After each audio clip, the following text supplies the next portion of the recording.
ब्रह्मदेवाने मरीचीला 25,000 श्लोकांचे पुराण सांगितले. ते ब्रह्मपुराण. ते लिहून वैशाख पौर्णिमेस दान करावे. पद्मपुराण 12,000 श्लोकांचे आहे. ते लिहून ज्येष्ठ गायीसह दान करावे. पराशर मुनी वैष्णव पुराण सांगितले. त्याचे 12,000 कल्प 23,000 श्लोक आहेत. आषाढ पौर्णिमेचा या दान करणारे विष्णुलोकात जातो.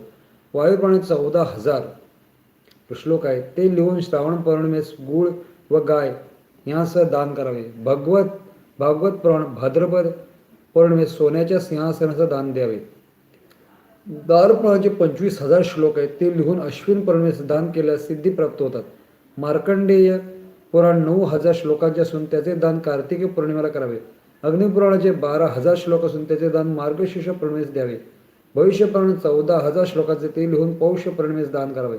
18,000 श्लोकांचे ब्रह्मप्रवैत पुराण माघ पौर्णिमेस दान करावे. लिंग पुराण 11,000 श्लोकांचे त्याचे दान फाल्गुन पौर्णिमेस तिळासह द्यावे. वराह पुराण 24,000 श्लोकांचे आहे.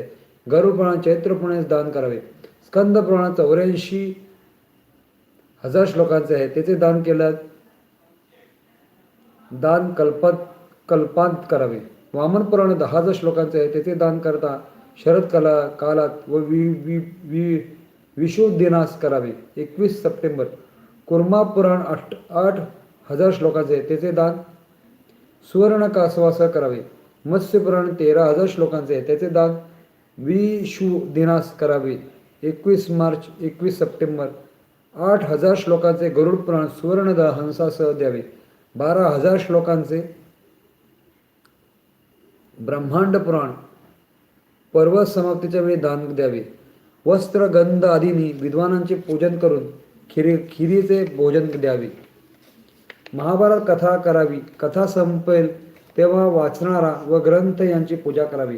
ग्रंथ शुभ स्थानी ठेवून त्यावर रेशमी वस्त्र घालावे. त्याचे व नरनारायणाची पूजा करावी. गाय जमिनी अन्न सोने इत्यादी दान द्यावी.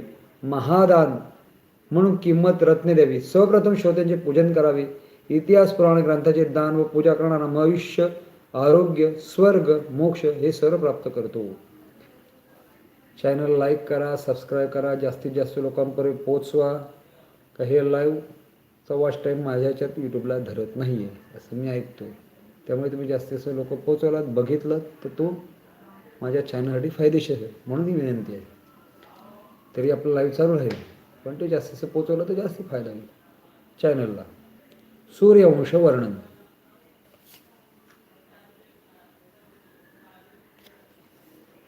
अग्निदेव सूर्यवंश वर्णन. अग्निदेव म्हणतात स्त्रियांच्या नाभी कमळातून ब्रह्मदेवाची उत्पत्ती झाली. ब्रह्मदेवाचा पुत्र मरीची व त्याचा पुत्र कश्यप. कश्यपाची 3 पत्नी संज्ञा राज्ञी प्रभा ह्या होत्या. या तिघांचा रैवत त्वष्टी व प्रभात असे 3 पुत्र झाले. संज्ञाचे मूल वैवस्वत मनु शनी तपती विष्टी अश्विनी कुमार अशी झाली. मनुच्या वंशातील राजे उत्कल व पश्चिम राष्ट्रात राज्य करत असत. या मनुच्या वंशात गय नावाचा राजा झाला. त्यानेच गंगेसाठी गया आहे तिथे सांगे बसवले. तीच त्या राजधानी होती. दुमदमा राजाची राजधानी प्रतिष्ठित येथे होती. मनुच्या वंशातील राजा रैवत याच्या वंशात वसुदेव व द्वारका येथे राज्य करीत होता. मनुच्या वंशात सत्यव्रत राजा झाला. त्याचा पुत्र हरिश्चंद्र. याच्याच वंशात पुढे सगर दिलीप भगीरथ हे राजे झाले. भगीरथाने तप करून स्वर्गातील गंगा पृथ्वीवर आणली. त्याच्या वंशात नंतर रघु अज दशरथ श्रीराम हे राजे झाले. रामाने लंकेचे राजा रावण याला मारले. त्या रामाची कथा वाल्मिकी ऋषींनी लिहिली. त्या ग्रंथाचे नाव रामायण. कुशाच्या वंशात पुढे नलराजा झाला.